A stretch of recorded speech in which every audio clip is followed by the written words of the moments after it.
Goes up. Perfect.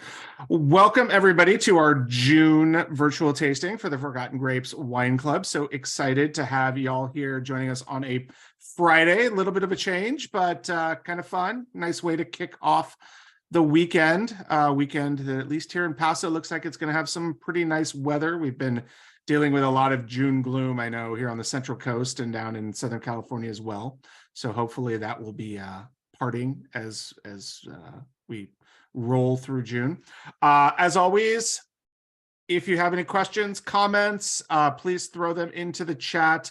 We've got everyone muted, but we will ask your questions away, and then we'll leave a little bit of time at the end to let you ask Chuck any questions you've got before that. But very excited to introduce our guest for tonight, the co-owner and winemaker of McKahn family Cellars, Chuck McKahn. Chuck, how are you? I'm doing well, thank you. Good. Thanks for having me. You're welcome. And we always kick off all of our virtual tastings by asking you, of course, what is the most memorable bottle of wine that you've ever opened? Yeah, I've agonized over this question since you told me this would be the first question like a week ago. There have been so many, but I landed on 2005 Clos Cazal Premier Cru Champagne. Wow. Yeah, really fun bottle of wine. I think it was 7 or 8 years on the lees before it was disgorged. Got it in a Champagne Club shipment that I was in for, gosh, probably 7 years. Got it. Yeah, I was probably 2 or 3 years into the club when I got that bottle for the first time, and just knocked my socks off. Knocked my wife and I both just kind of fought over the last little bit in the bottle. Really nice wine. Nice. And you just had a baby recently. I did. Yeah. Congratulations. Thank you. Yeah. He is 6 months as of last Saturday. Oh my gosh. So yeah. Wow. But that's fantastic. And we're excited to have you here. So take us through a little bit about your journey into wine. At what point did you decide that you wanted to be a winemaker? How did you get started? I know we were talking earlier, you started here at Cal Poly, in San Luis Obispo. Yeah. So I got into wine pretty young. My mom, when I was a really young child, my mom worked in the export department at Petit Vineyards in Livermore, which was where we were living in the early part of my childhood. And she ended up leaving she was traveling a lot, and she ended up leaving the company when I was like 10 or 11. So that part of my life kind of receded into the background a little bit. And then when I got like halfway through high school, I started to think about, like we all do as teenagers, kind of what we want to do as adults. And I did not think about that as a high schooler. I was too concerned with, who I was going to make out with, or who was going to make out with me. I had those concerns too, but definitely always had my eye on the future. But really what happened was I decided to try my hand at cooking one night for my parents and my girlfriend, who turned out to be my wife. So it's kind of a cool family story that we have. But as part of a reward for making this elaborate dinner for everyone, I asked my mother if we could open up a bottle of wine. I was 15 or 16 at the time. And, what are you going to tell your 16-year-old other than no? Like, yeah, you can open up a bottle of wine for us to drink, but you can't have any. But she acquiesced and let me open one. And I happened to pull her parting gift when she left Wente, and it was a 97 Stephen Kent Livermore Valley Cab. Oh, wow. And I don't know, at that time, I didn't know good wine from bad. I didn't know anything. And I just remember, just how cool the experience was to be sitting in the kitchen or standing in the kitchen, finishing this meal, capping it off with a little, 1 or 2 fingers of wine in a wine glass, and getting this kind of just satisfied kind of feeling from the whole experience. And then from that point on, I kind of waffled on some other career paths, potential career paths in my head, and none of them seemed as interesting as wine. And I kind of just stuck with it. And I happened to go to high school, actually grade school and high school, with the McManus family vineyards children. And McManus is in my hometown of Ripon, California, and they make a bunch of wine that you've definitely seen on grocery shelves. Oh yeah. They're like in the $9 to $14 per bottle category. I And used to sell those wines. yeah, they're for what they are, they're really good wines, really, really well made wines. Their founding winemaker, Jeff Runquist, is an absolute legend. Yes, he is. But they Tanya and Justin were my friends. They're the McManus children, and they found, when I told them I was going to Cal Poly to study wine, they gave me a summer / most of harvest internship, and that sealed the deal for me. So once that happened, I got my hands dirty. I worked in the cellar and the lab, and once I saw that first tank bubbling with fermentation, I just never really looked back. Yeah. I am fairly certain that you are, for all of the winemakers that we've had on our virtual tastings, you are the one who identified at the youngest age that you wanted to be a winemaker. That's pretty amazing. We've had plenty of people who went to college to be accountants or biologists or food scientists or all sorts of things, but I think you're the first that truly said, I'm going to go get my undergraduate degree and be a winemaker. So, whose parents were not winemakers already. Yes, that's true. That's an excellent point. Yeah. So congratulations. Thank you. You've achieved a Forgotten Grapes record. So awesome. You'll be in the annals of history unless we find somebody who's like, oh yeah, at 9, I knew I was going to be a winemaker. Exactly. Yeah, it's tough in the States, with the drinking age and kind of our puritanical history with alcohol. Right. It just kind of works out that way. A lot of classmates of mine in college discovered wine as young adults and transferred from maybe majors that they weren't super excited about in the first place over to wine. And in Europe and in other parts of the world, I think wine is much more a part of your life growing up. You're allowed to have a little bit of wine, maybe diluted with water. Exactly. But it's always kind of on the table. And it's, if I'm not mistaken, in France, you can study winemaking in high school. And I know St. Helena High School up here does have a winemaking kind of class. It's probably scrutinized very heavily, make sure kids are behaving, but more theory. it just kind of happened for me. And I feel pretty lucky. I know a lot of people agonize over what they're going to do for the rest of their life at a very young age. And I haven't really had that problem. Nice. I forgot to ask you which order you'd want us to drink through the wines, but I imagine we'll be starting with the Viognier tonight, giving it white rather than the rosé. But what do you think? I actually, when we're presenting these wines in a tasting, we do the rosé first. It's actually, even though it does have color in it, it's a much lighter wine than the Viognier. The Viognier is pretty viscous. All right. So Viognier first, everybody. If you're going to taste them all tonight, that's the order that I would go in. I would go rosé, then the Viognier, then the Morning Glass, then the Carignane. Perfect. All right. So if you haven't opened up yet and poured yourself a glass, you should do that now and start with the rosé. So you were at Cal Poly. You knew you wanted to be a winemaker. You had this internship. Were you 17, 18 when you did the internship? Was it pre-college or was it like kind of the summer, like between freshman and sophomore year?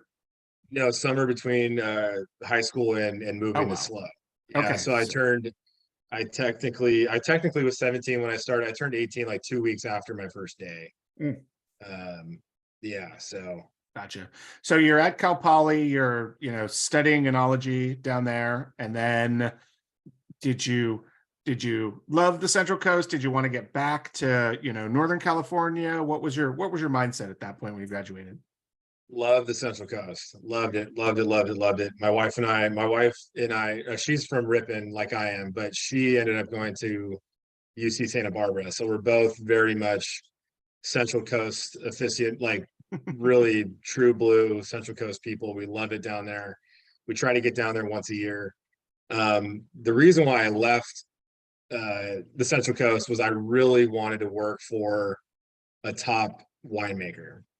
And say what you want about the Napa Valley, there are a higher concentration of top winemakers here and in Sonoma, just because of how many wineries we have. It's insane how many wineries we have.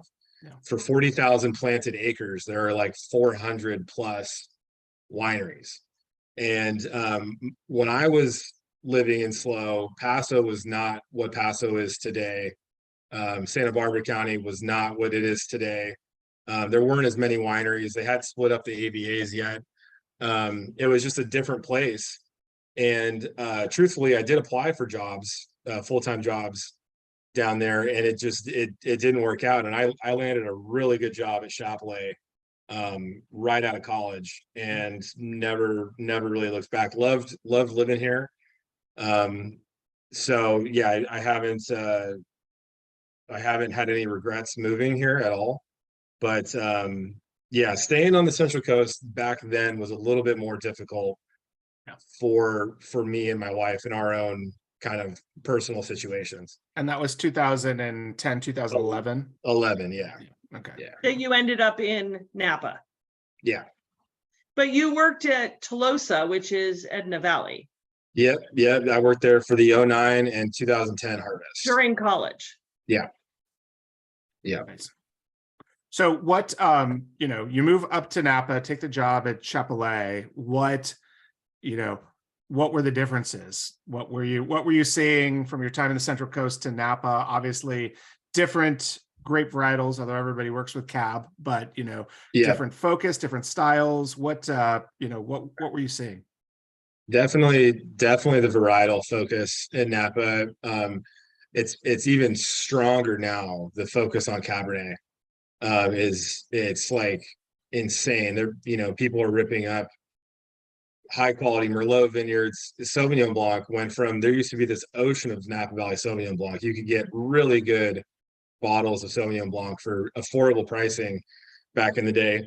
Excuse me. And it's not the case anymore, because everyone's ripped up Sauvignon Blanc to plant Cabernet, even if the ground was better for Sauvignon Blanc. It just does, the accounting doesn't make sense. So they, everyone's planting Cabernet. That focus on a particular variety and on a wine style surrounding that variety is something that you can't really overstate what it's like here in a way that it's not anywhere else. When you go to a different wine region outside of Napa, people are way more creative with their variety selections, which is a benefit and not at the same time. Sometimes people, just because they can, or just because no one's telling them not to, are planting varieties in places that they shouldn't be. But at the same time, you can get really interesting wines that are not so monotone, so to speak. Right. Like of the 400 wineries that I mentioned, their most important wine is one variety always, and that's going to be Cabernet or some kind of a Bordeaux blend.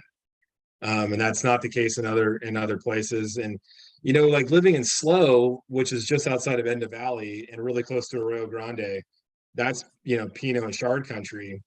And 20 minutes away in Paso, you're in Cabernet and Rhones and all kinds of other things. Yeah, exactly. So it's a really dynamic landscape down there, and I think that is a really interesting part of the Central Coast. I think if you get from going from Monterey County, really just driving 101 from Gonzales all the way down to Ventura, you're going to get just like everything California has to offer. Mm-hmm. Absolutely. And Napa is just so focused. Now I'd say that Napa wines are focused on Cabernet to a detriment, in my opinion. But a lot of grapes from outside of Napa are coming to Napa to be crushed and made into wine, because Napa winemakers like myself, for the most part, are doing projects that are not Cabernet focused. Right. So a lot of Sierra Foothills grapes are crushed here. a lot of Contra Costa County grapes across here. Mendocino, A lot of Paso grapes. yeah, I mean a lot. Yeah. No, I feel like at least 4 or 5 times a year I get texts or Facebook messages from, friends of mine on the East Coast or the Midwest who are sending me a photo of a bottle and saying, "Hey, I had this Paso Robles wine last night." And I have to be like, yeah, the grapes are from Paso, but that producer is not located in our, county or AVA limits. So Very common. Yeah, very, very common. yeah, I'm Are interested. Are you Go ahead, making Cabernet? No, not for McKahn. I applaud you for that. Yeah, and Thank you. I definitely want to I want to dip into why you decided to sort of zag with the with Rhones with McKahn rather than zig, but I do want to talk a little bit more, just since I'm always fascinated by, you mentioned to the detriment of Napa, and I would kind of agree to a certain sense where it feels like it's becoming less about the winemaker and more about the brand, where if you're just seeing Cabernet versus Cabernet versus Cabernet everywhere you go on 29, it becomes more about either a little bit of the terroir, the Rutherford dust and things like that, but it's much more about, oh, like I've heard this name before, so I'm going to go there. I've seen this wine, on a wine list, so I'm going to go there, as opposed to that experimental, there's only so much experimenting you can do with cab in terms of how it's produced and what you blend it with and whatnot. Yeah, I mean, Napa, the Napa Valley in general is unbeaten worldwide. I think, well, maybe Bordeaux could top them at branding and marketing itself. Right. And we really, as a region, really owe that to Robert Mondavi. He was the first one to really understand that we have to market the Napa Valley before we market our own brands. And then that just bleeds into everyone else's marketing materials kind of thing. So, getting back to winemakers here I am terrible at it, but they are really good at marketing themselves. Names like Philippe Melka, I'm sure you've heard of, Thomas Rivers Brown, Tony Biaggi, who is now consulting in Paso Robles. Yep. I think at Caliza, Yep. think he's consulting there. Those people are really good at PR. The winemaking, frankly, is not that hard. It's a profession that we like to glamorize, but it's not rocket science. It's not brain surgery. Getting your wines in front of people and getting new customers, that's the hard part. And those guys are unbelievable at that type of stuff. And we're all competing for the same cab drinker. It really is a whole valley of wineries for the most part. I mean, there are some brands out there that are not cab focused, like where my wife used to work at Hudson Branch.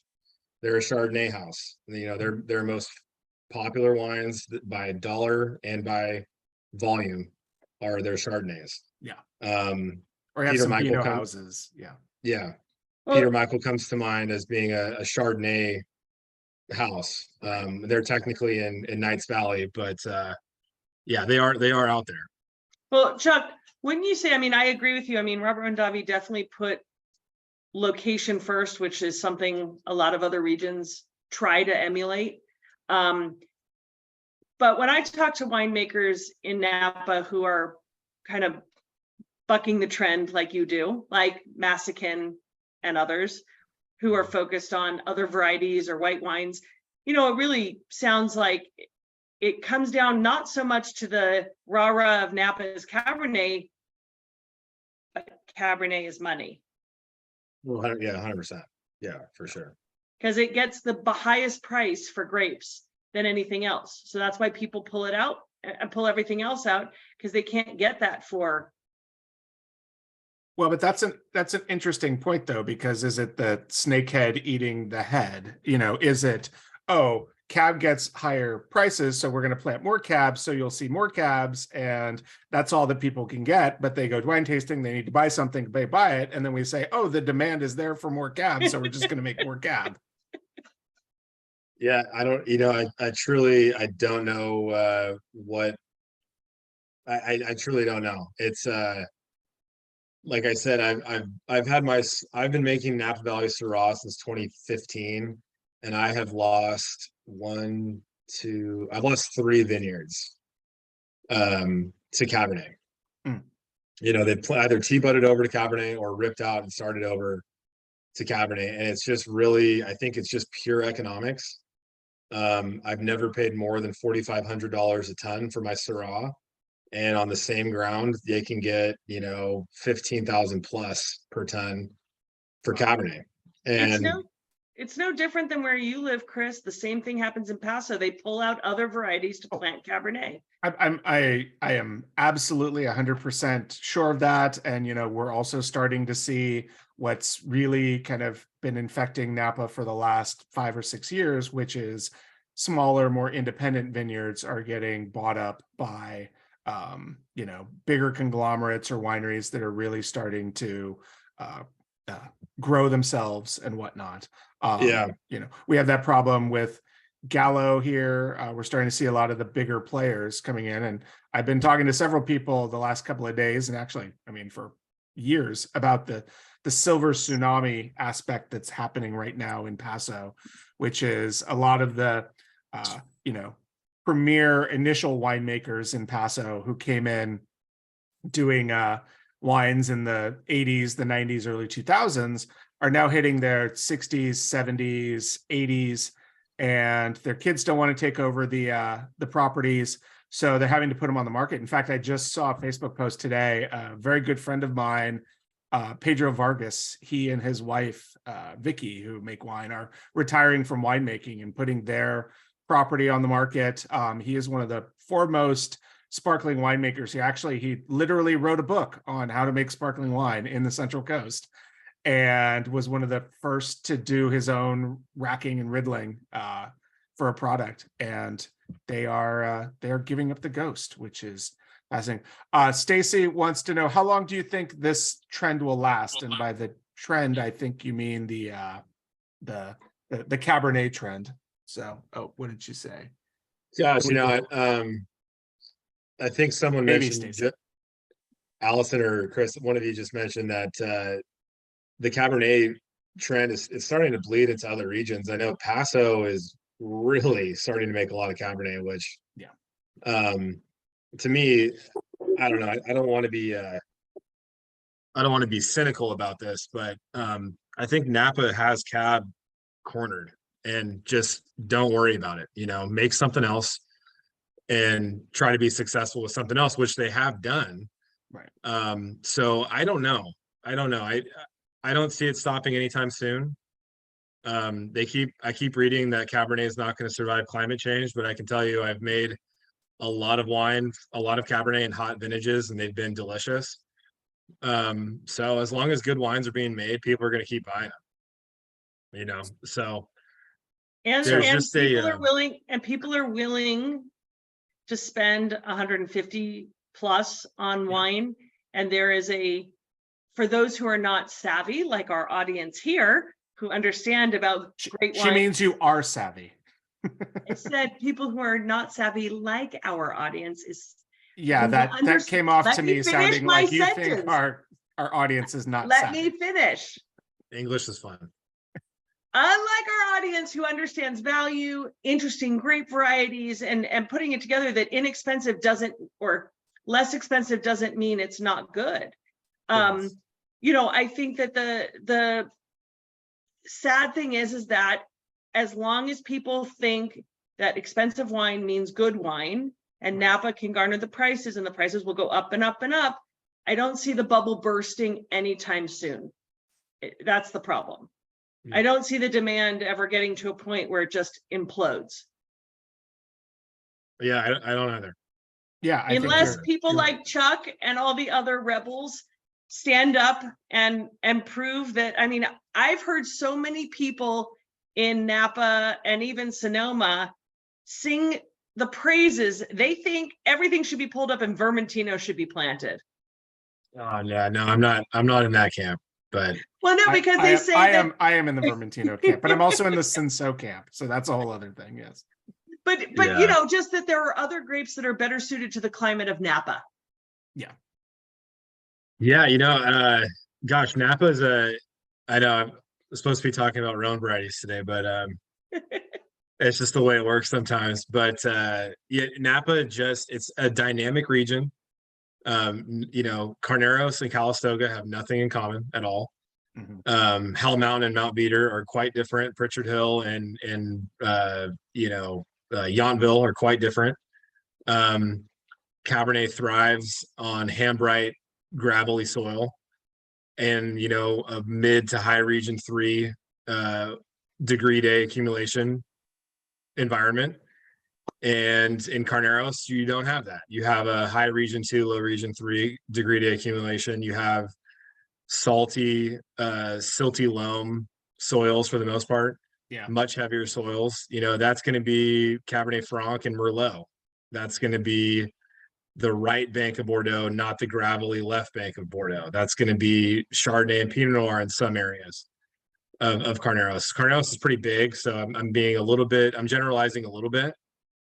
But Cabernet to me it really should be Atlas Peak, Pritchard Hill, Oakville, Rutherford would be my top Cabernet areas.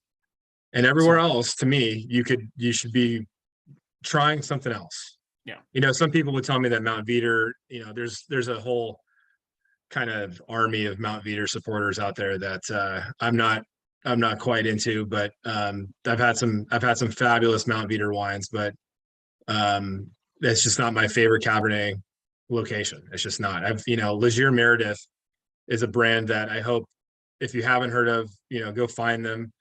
Dr. Carol Meredith and Steve Legier are the owners, and Dr. Carol Meredith is the lead scientist who typed DNA for Zinfandel and found where Zinfandel comes from. She's an absolute legend. And on their property, they grow Mondoux. They're on Mount Veeder at the top of Mount Veeder Road. They grow Mondoux, Syrah. They grow an awesome Malbec. Yeah, they do a Zinfandel that they call Tribodrag, because that's the Croatian word for Zinfandel. Their wines are really, really good. So yeah, I think, it's not to say that Cabernet doesn't have its place here, but I would like to see more vineyards like Legier Meredith, getting a little more creative with the variety plantings and stuff like that. Yeah. So but I think also, sorry, Chris, I was just gonna say, I think it says something also when you look at the size of a producer like Legier Meredith or others, they're smaller producers. They're like you. They're the kind of people that Chris and I like to showcase. And they're going to make an impact in a small way to people like you guys. They're not making an impact they're not able to make an impact in the grander scheme of things. And I can just say on a flip side, right now I'm in San Ynez, I'm in Santa Maria, but San Ynez Valley, and one of the biggest arguments that the region used to have and still does is they want to follow the Mondavi model, and they can't, because they're so diverse that nobody can hang their hat on one variety. Because the Santa Maria, Santa Rita people say we're a Pinot Chard area. The Ballard Canyon people say we're Rhone varieties. The Happy Canyon say we're, and that's a great thing, because at least they're planting the right things in the right places. But, unfortunately, for the good thing is that Napa unified, and unfortunately, you're only going to have a few outliers. Yeah. Lynn and Mike, first I wanted to know if the rise in cab had been driven by international markets. And I mean, I think it's still primarily domestically driven, wine shops, restaurants, people coming to these places, they seem to still be cab obsessed, it feels like. And so, it's giving the people what they want.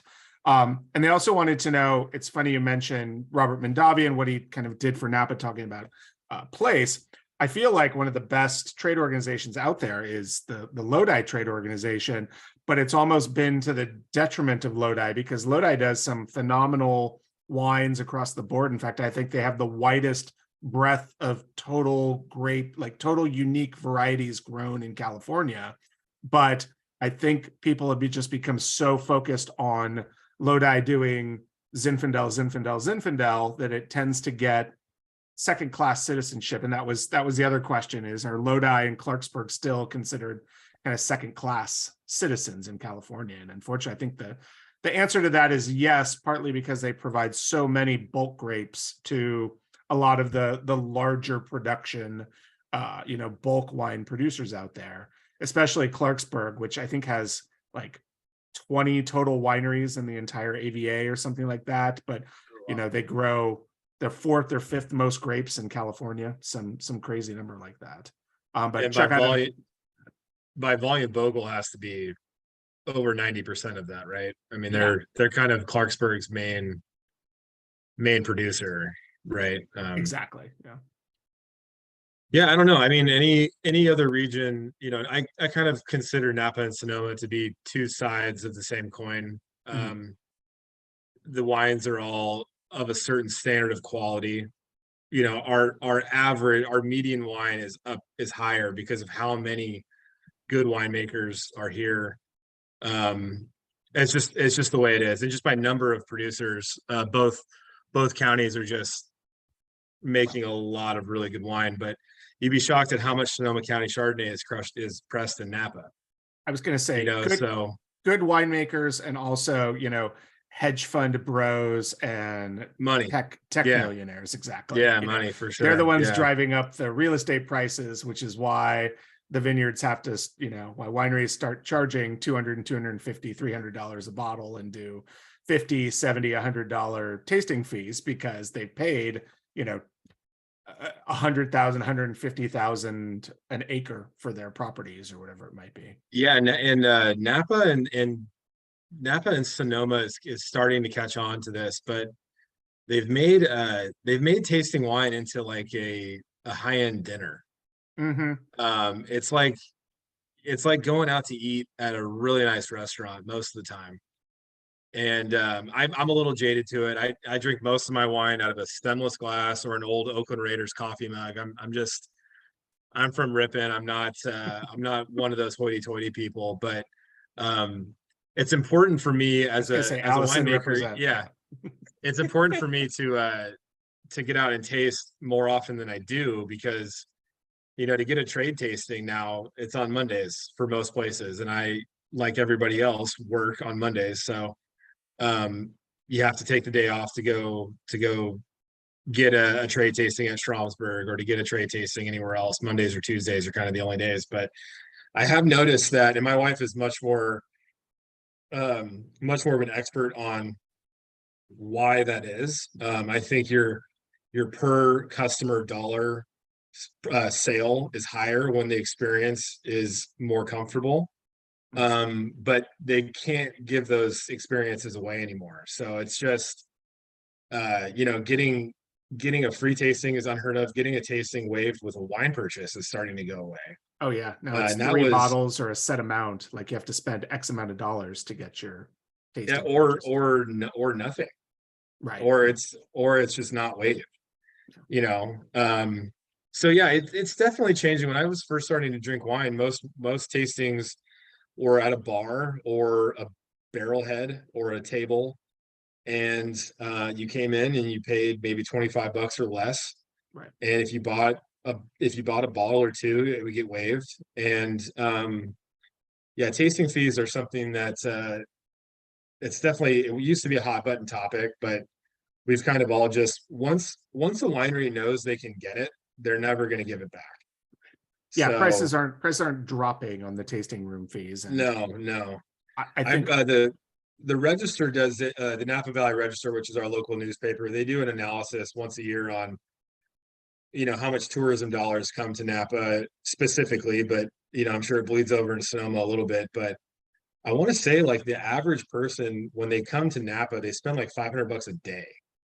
That's crazy. And I can go to Hawaii I'm wearing the shirt, so I'm going to use that that analogy, but I can go to Hawaii for about that much. So, including airfare. With Spirit Airlines, you can go to Vegas and have $300 to gamble at the tables for a weekend. Yeah. So we'll put a cap on this by I do want to kind of mention that I feel like a secondary effect of the price raising, especially on the tasting fees, is, you know, now, and I think your high-end dinner is a beautiful analogy for that.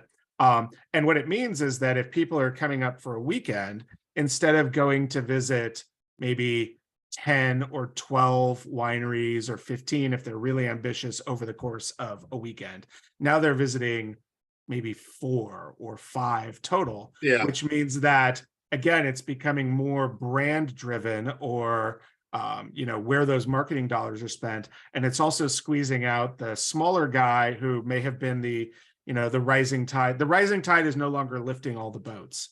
No, some of the definitely boats not. are getting left behind on the rocky shore. Yeah.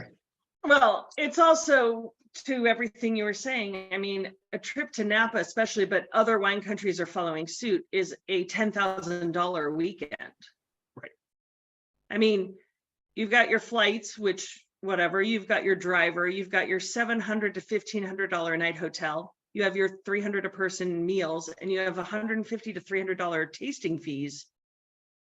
I mean, Yeah. Plus you buy wine. I mean, Right. and now other regions are opening up $700 to $1,000 a night hotels. It's just gonna price the whole. It's gonna price everyone out.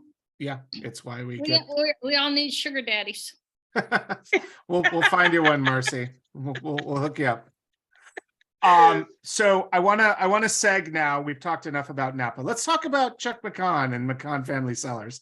And we're still enjoying this rosé. So I think this is the first winery that we've had in our club it's a family affair, in the sense that you and your mom really founded this together. And you know, she was not a winemaker. This is not something that was kind of passed down, but you guys kind of formulated the plan and put this together. So how did that come about, and how did you guys decide to really focus on, you know, Rhone varietals, which is your bread and butter, as opposed to, since you were already up in Napa, going the, you know, the Cab Merlot Bordeaux route? Yeah. So I should say it really, my mom and I work the most on the brand. My mom is full-time at McKahn Family. I am not. I have a consulting business. I call it consulting. It's really more like freelance winemaking. I have about 10 clients that I make wine for.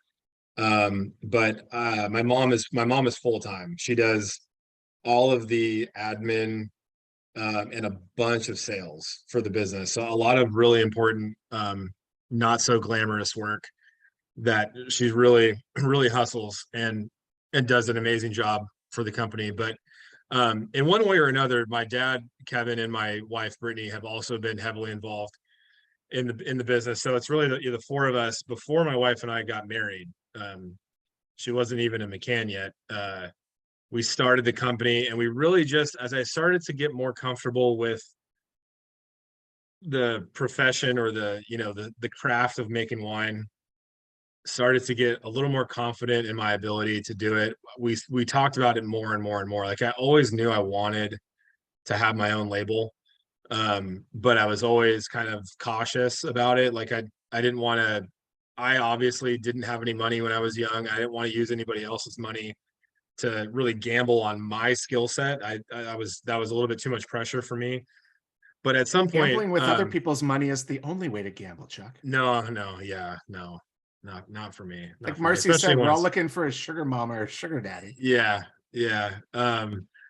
So yeah, no, one day my dad just he just kind of talked me into it. He had a little bit of money. He sold his ski boat that just wasn't getting used. It was in beautiful condition, got some decent money for it. And he was like, "Hey, I don't need this. Let's make some wine."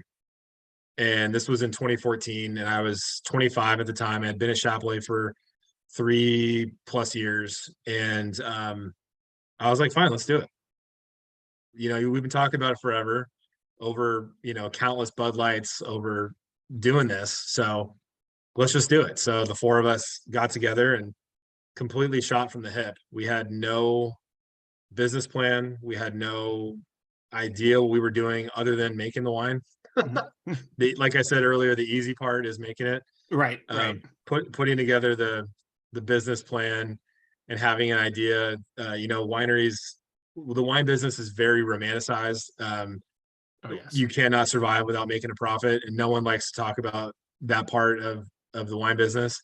But we made a Chardonnay, a Zinfandel, and a Syrah the first year, and the second year we made a Chardonnay and a Syrah, no Zinfandel.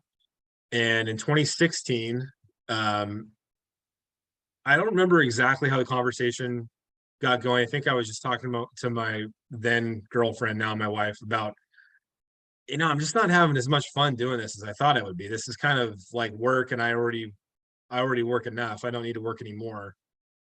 And she was like, well, what about it is not really scratching that itch that you thought this would be like? And I said, I don't know. I just, I taste, at Chapelet at the time, we were pressing 300 tons of Chardonnay. Like, I'm not getting anything out of pressing another 5 tons for us, Right. But she said, well, you always talk about Rhone varieties, about the, living in slow. Rhones are everywhere. They taste amazing. Grenache, Syrah, Mourvèdre, and blends of those. Why don't we just do Rhones and see what happens? So talked to mom and dad, and they were like, yeah, go for it. Syrah has always been my favorite red variety. So that's our Syrah functions as our reserve tier wine. We don't call it that, but it's always going to be that kind of higher end red wine for us. And yeah, that first year that we went all Rhones, we did a Syrah again, Grenache, added a Petit Syrah. At the same vineyard that we were pulling Chardonnay from, we switched over to Viognier, and the quality of the wines was exactly the same, and people enjoyed them. So we haven't looked back. I mean, it's been a lot more fun for me to kind of do something else other than Cabernet, Chardonnay, Pinot Noir, Cabernet. Like I do those varieties all the time for other people. Yeah. So for our brand, I wanted it to be a little bit more of a pet project, so to speak, something that I could kind of scratch an intellectual itch, maybe. So, get into some different, I still to this day, I tell people this all the time, and I'm not afraid to say it. I know infinitely more about making high quality Bordeaux and Burgundy varieties than I do Rhone varieties. Making Rhones has been the biggest challenge for me because I've never had that Rhone mentor. But I get a lot out of just learning new things. I remember the first year I made Syrah, I put way too much oak on it. I put my Cabernet protocol of oak on Syrah, and I learned very quickly that Syrah has its own guaiacol, which is the compound that oak barrels impart on wine.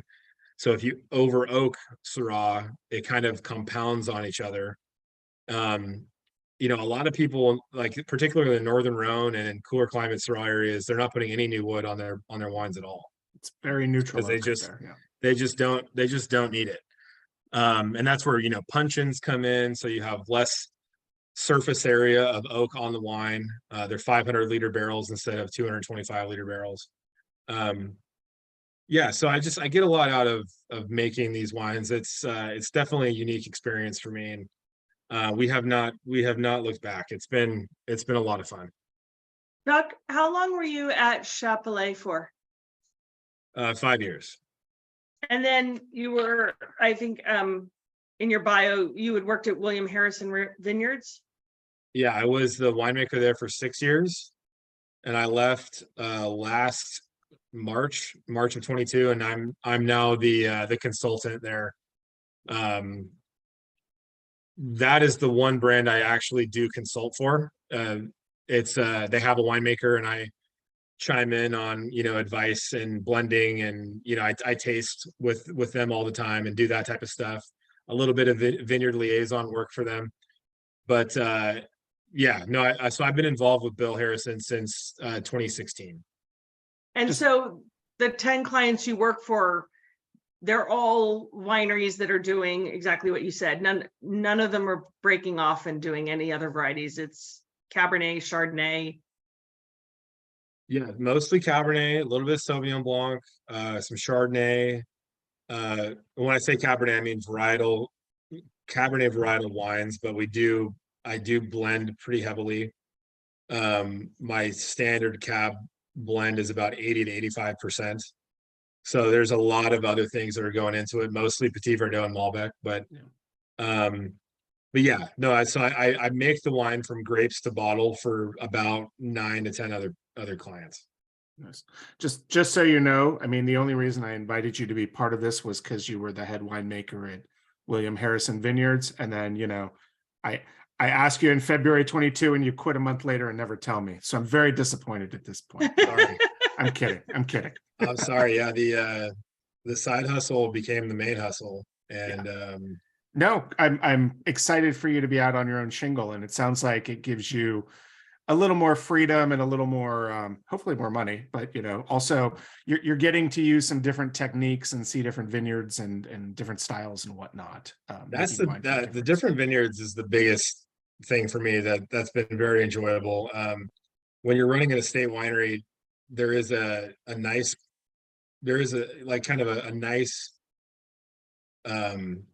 everything is right there on the property. Like you know what you're dealing with. You have your estate fruit and maybe a little bit of purchase grapes, but it's all very focused. But you do kind of get like a automatic, I imagine, or get kind of like a feeling routine. Like I got this feeling like I'm not exploring not just Napa County, but the North Coast in general. All these vineyards that are here that are really close. And since I've gone out on my own, I've really gotten to mostly in Napa, but I've been making Cabernet now from Atlas Peak for the past 2 years, and I had hardly any Atlas Peak experience, and it's been really enjoyable, really enjoyable for me. Some really killer wines up there, killer vineyards up there. But yeah, no, it's been fun. I do enjoy the estate winemaking side of things, but it's been really nice for me to get off the property and to do some other stuff. Yeah. So was it a conscious decision by you to, really get out of Napa and Sonoma? I mean, the beauty of the 4 wines we have here is they're from 4 completely different AVAs. Only one of them is Sonoma, the Viognier.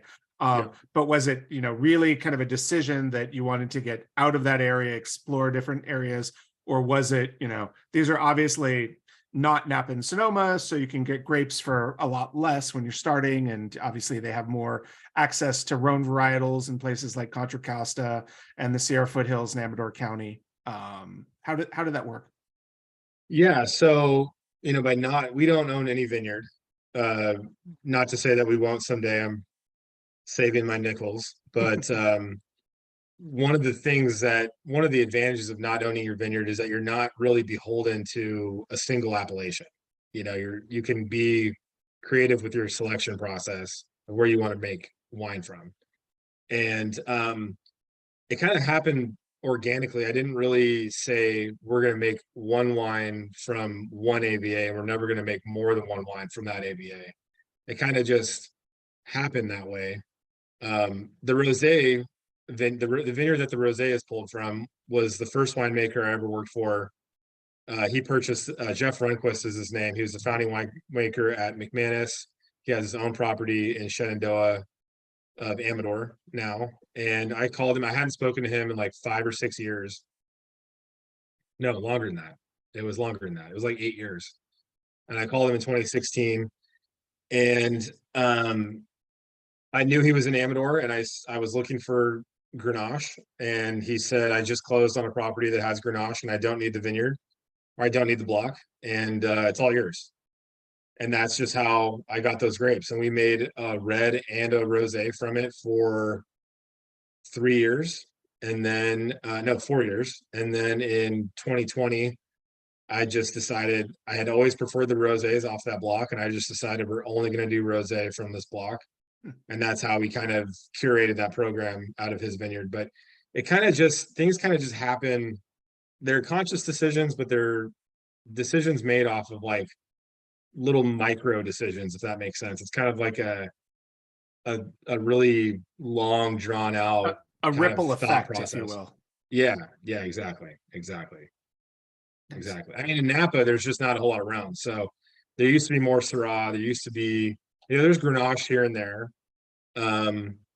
But I found Grenache in other places. So it's just never really, I'm not going to say it hasn't interested me to make a Napa Grenache, but I've kind of just on a map, as far as I'm willing to drive to sample a vineyard is kind of as far as I'll go. And in 22, we made a red Grenache from Arroyo Seco, Wow. the Zabala vineyard down in Arroyo Seco. So yeah, it's just kind of shooting from the hip on some of this stuff. It's not really any more than that.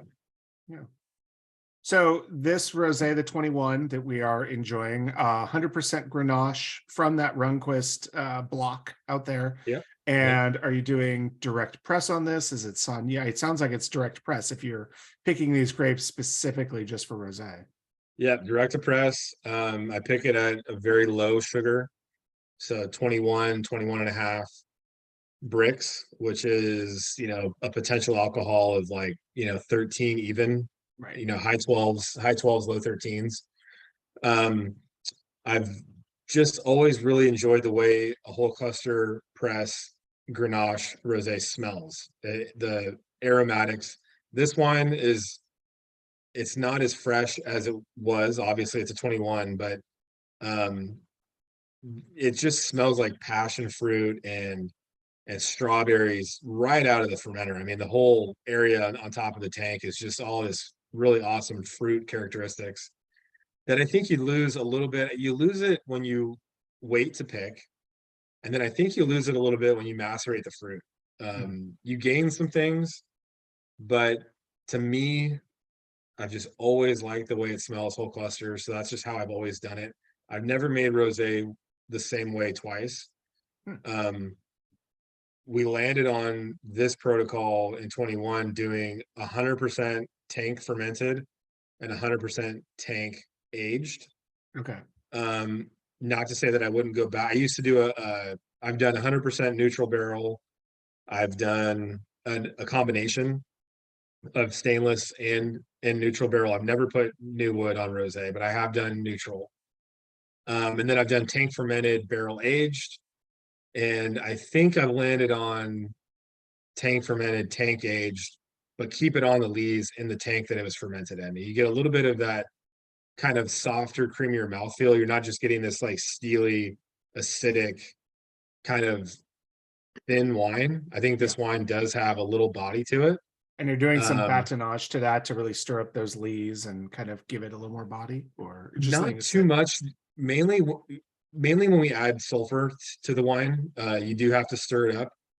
And sulfur is a preservative in all wines except for, I think, certified organic wines. So something like 99.5% of all wines has sulfur dioxide in it. So I'm not. Yes.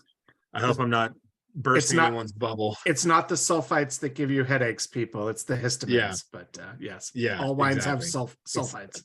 If you are allergic to sulfites, you know it, because you don't eat dried fruit, you don't drink orange juice, you pretty much probably don't survive in this world. In fact, Allison, isn't that your favorite fun fact, that there are more sulfites in a glass of orange juice? There are more sulfites in a glass of orange juice than an entire bottle of wine.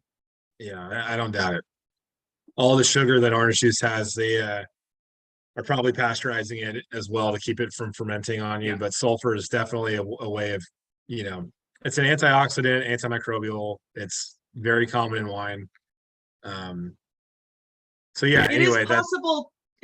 People do overuse it. Good winemakers are not using it. They're using it diligently. Sparingly, and diligently is a good word. Yeah, no, there's you use it in the vineyard, and you. Sorry, I was going to say you use it in the vineyard, and then you might use it at the beginning of making the wine, and then at bottling. Or to preserve your barrels and whatnot before. There's a very clear detriment to using too much. And I definitely don't use too much. There's kind of a we call it molecular sulfur. I don't want to get too technical, but there's kind of a point where you get to this point where it's working, it's doing its job. And when you go past that point, you're really affecting the flavor, the ageability of the wine. Yeah. You just, particularly with white wines are very sensitive to sulfur. You can get that kind of, if you ever smell a wine that smells like a matchstick, that's the sulfur. They've added too much sulfur to that wine. Yeah, that smells like Satan to me. But Yeah. Patty wants to know, when is the sulfur added? Is it added? I mean, I know. Yeah, when is the sulfur added? So yes, the way that I do it and the way that I think most people do it is it's added right away.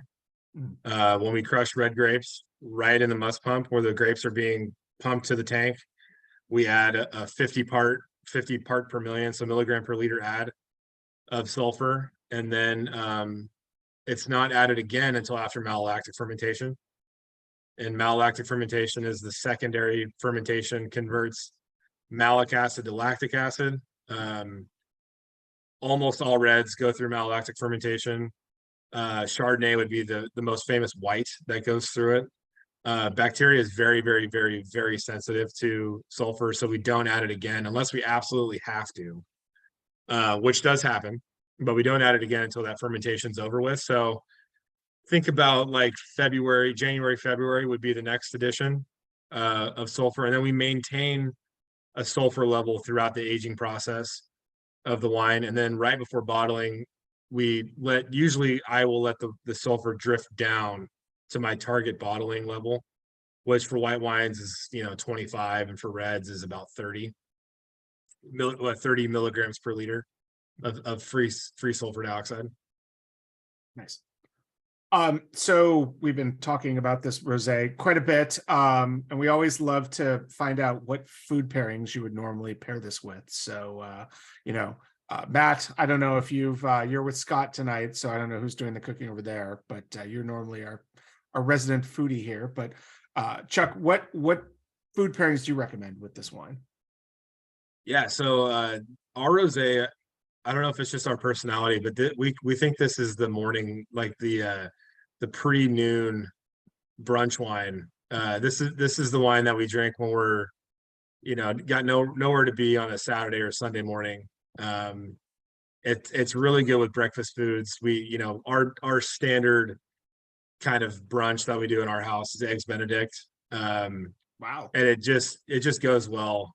It goes well with the Holland, even though the Hollandaise is rich. I was gonna say Hollandaise is a double boiler. Like, I do that. Yeah, I do it from scratch. Wow. Yeah, That's it's Julia Child's recipe. It's very lemon, very, very lemony. It's not like really, really thick. It's got the consistency more of a Béarnaise sauce, but it works. It works really well, Yeah, it's a really nice brunch wine. That's my standard answer for a food pairing for our rosé, but any other answer that I'd give you would be what I would say the Viognier would be best for. So I'll save that answer for the Viognier. Perfect. And that's a great segue into the Viognier, which is your Sonoma County based Viognier, which Sonoma seems to have a little bit more variety than Napa in terms of the grapes it has. You can definitely find some Rhone producers. One of my idols and on my Mount Rushmore of forgotten grape producers, Bill Frick, does things like Grenache. He does Cinsault, Counoise, Carignane. But why did you decide on Sonoma for Viognier? Because I know there's quite a bit growing in the Sierra Foothills area and other places you're looking. Yeah, so this was pure coincidence. I was pulling Chardonnay from Catie's Corner Vineyard, and I was pulling Chardonnay for McKahn family, and we were sourcing Viognier from this same vineyard for Chapelet, which is where I was working when we started McKahn family. So the blocks are a couple hundred yards apart, and it really was just an email to their rep whether or not they had Viognier available. I had a lot of experience making wine from that block, and was very comfortable with the vineyard and the quality of the wine. And they had a couple tons available, so we swapped them out, and I haven't looked back. I mean, the Russian River is definitely a cool climate, but this site is on the northeastern corner of Russian River, so it's close to Or is Highway Geyserville? 101. Okay. No, it's in the town of Windsor. Okay. Yeah, so the fog burns off there in the Russian River. The fog burns off there first. It gets a little bit warmer than it will like in Grayton or in Forestville, which are closer to the coast. And I think it's just a happy medium. You know, Viognier does need a little bit of heat to get ripe. The grapes taste really, really good at the riper they get. And I do think that there is a point where the flavor of the fruit does not translate to the wine. And to me, I did not want to make an oily, cloying. You can say see them in Paso the glass. Robles. You can say Paso Robles style Viognier. No, it's okay. no, we no, know what we do here. No. I just you can see those syrupy Viogniers in the glass. Yeah. Even if they're dry, they're bone dry. They just look thick and sweet. Petrol. And I Viscous. just Viscous, yes. yeah, you know, high alcohol. And I've just always picked our Viognier at the same standard ripeness level that I do for Chardonnay, and it's worked so well. The grapes have flavor to them, but they're not as tasty. They're not like a lemon drop. You know, they're still, the clusters look good. They're not like breaking down yet. The skins on the berries do get brown in the later part of the season, but they're not completely baked off. And the wines just have come out so pretty. I mean, you're drinking the 21. We just released the 22. And it's really just such a really fresh, bright citrus, stone fruit, lots of apricot, white peach, yellow peach, a little bit of pineapple, but a really, like, when you hit that happy medium of ripeness, you can get that spring flower character that Viognier gets, and that banana character that Viognier has is definitely a secondary aroma in my Viognier. Whereas I think in other riper iterations of this variety, you can get like a banana foster or banana nut bread. And I've always tried to kind of avoid letting the grapes hang that long. It is hard though, I'll tell you that Viognier grapes, the longer they're on the vine, the grapes themselves taste really, really good. So you can get caught up in that kind of waiting game. You know, it's always going to be better tomorrow. And that's really just not, that has not been the case for me. Well, The key of Viognier is most definitely maintaining its acidity, yeah, because the aromatics are there. And while we cannot disclose who, I will say that the competition that Chris and I judged this week, the Central Coast Wine Competition, the best white wine and the best in show was a Viognier. yeah. Nice. Which is a shock, because everyone was a little blown away, but it's exactly what you're describing of all those aromatics, but having texture, but maintaining acidity. Yeah, Yeah. it feels like Viognier grapes are almost like a hockey stick, where you sort of get, you know, low acidity, and then all of a sudden they can spike tremendously, and you see your bricks jump from, you know, 22, 23 to, or 24, 25 to all of a sudden like 28, 29 within a matter of days because of the heat. Yeah, totally.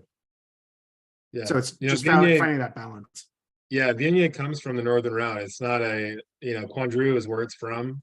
Yep. And that's not a warm place. So they get a really extended hang time there because of their location in the Northern Rhone, but not to say that it has anything to do or any kind of resemblance to the Russian River, because I'm sure that it's not. I'm actually going to the Rhone for the first time in a month.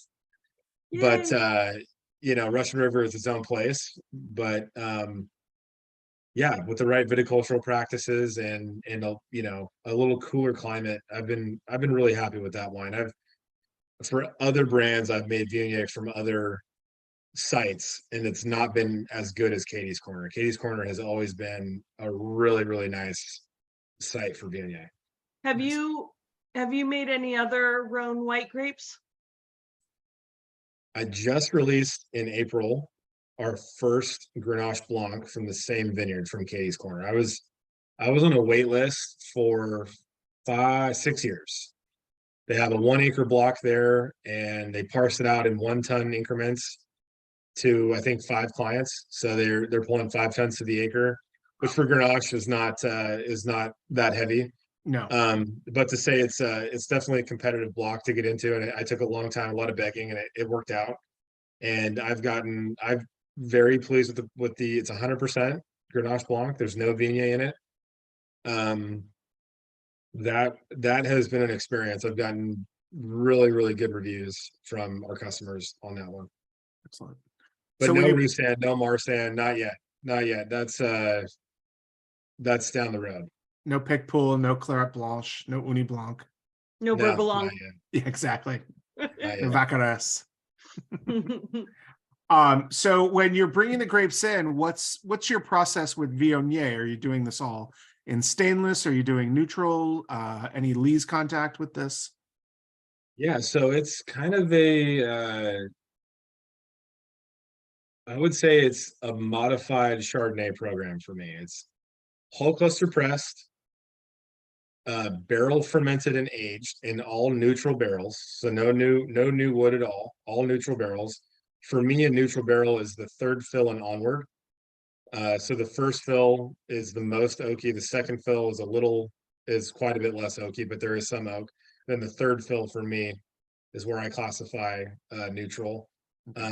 The one exception to that would probably be American oak. I think American oak is a little more impactful in the 3rd fill. So you probably call the 4th fill neutral for American oak. But yeah, so neutral barrels, and then I do stir the lees for the first 3 months of aging. No malolactic at all. It's all just after primary fermentation's over with. Put the wine to bed, add sulfur, stir the lees every 2 weeks for the first 3 months, and then I bottle it. I bottle it every March or April.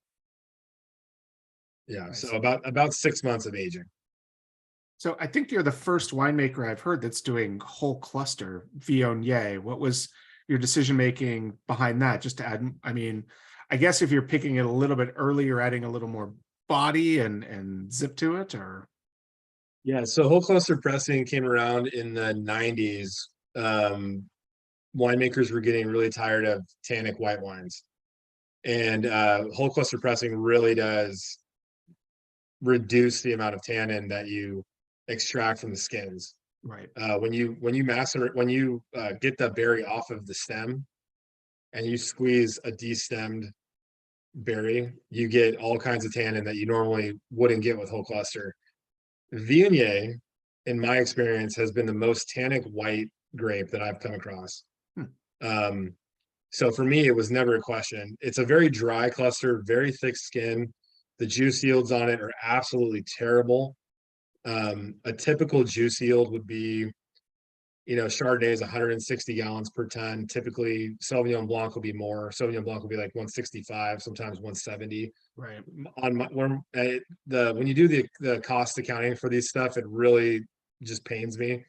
But the juice yields on Viognier are like, That's your mom. That's your mom's job to do the yeah. juice. Well, I have to hear it though. So, but it's like 140 per ton, because that dry cluster, just the first few squeezes from the press, you're just not getting very much. But the main point for whole cluster pressing is to really just keep the tannin in the skin. I just want the juice out, keep the tannin in the skin.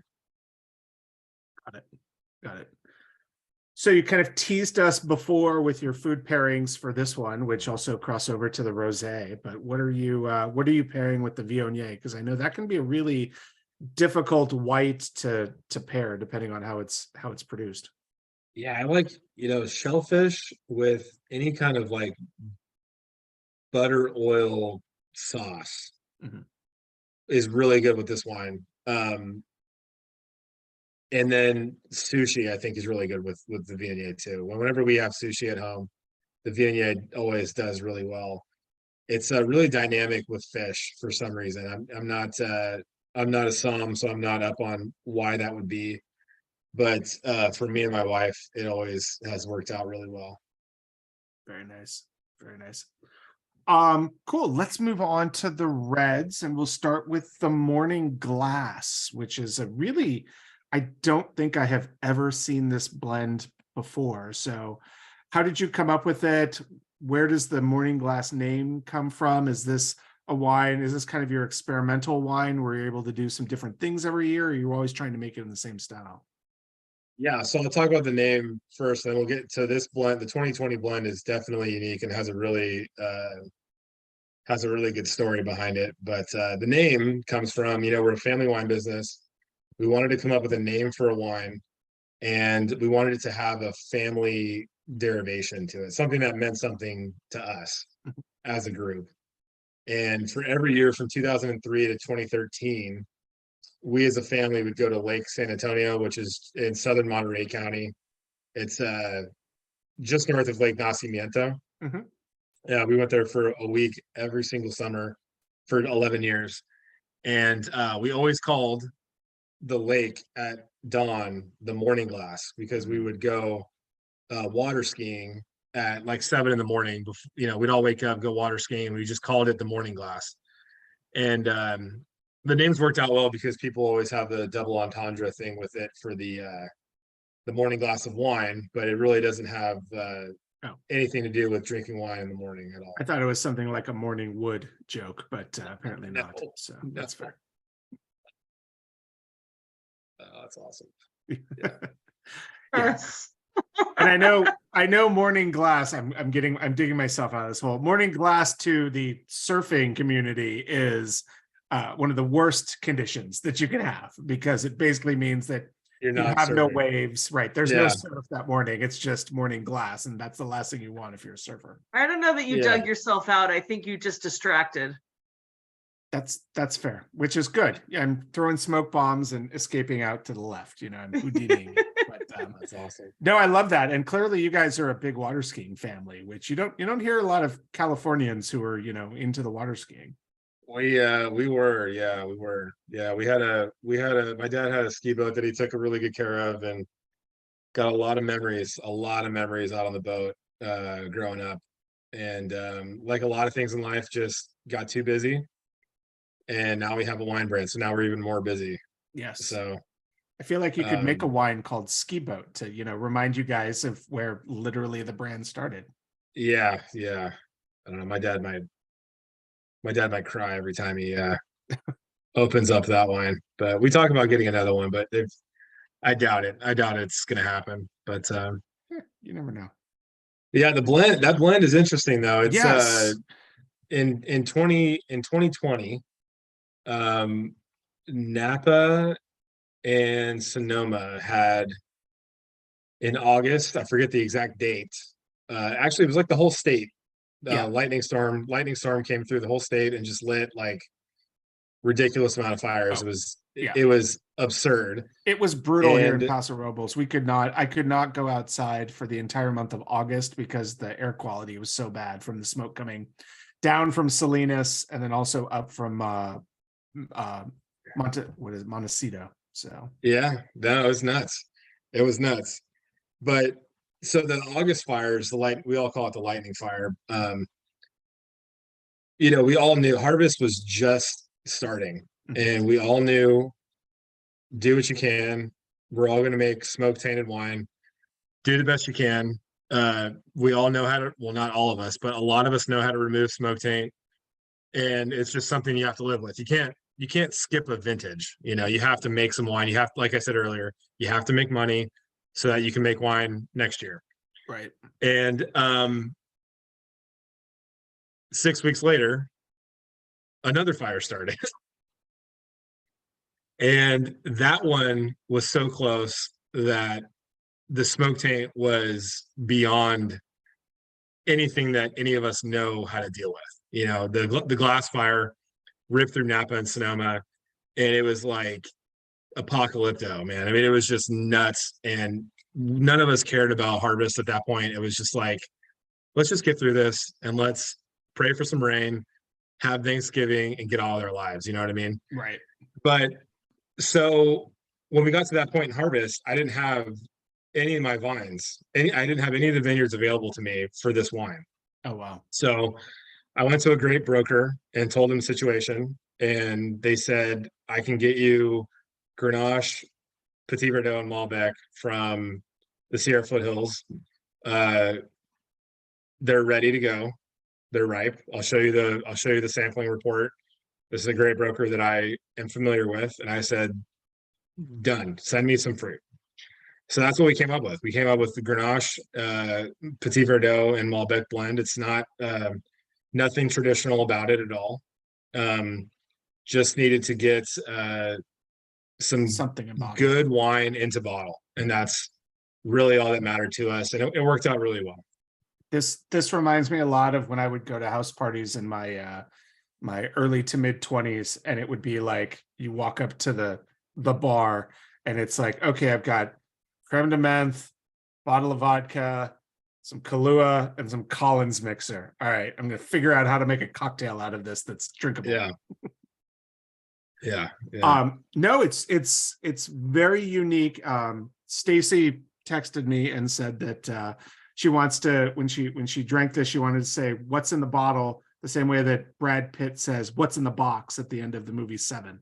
Because I think this is a true like Somm stumper. I mean, you put this in front of a sommelier, I think they have absolutely no idea what's in this bottle, and it would be very difficult to pick out this blend because it truly is. I mean, this is truly a blend that I have never seen before. It is. I've seen Syrah paired with Petit Verdot and Malbec, certain combinations there, but never Grenache. So, I mean, just strictly on availability, and was this kind of a you just those were the grapes you could get, so you're just going to work with it?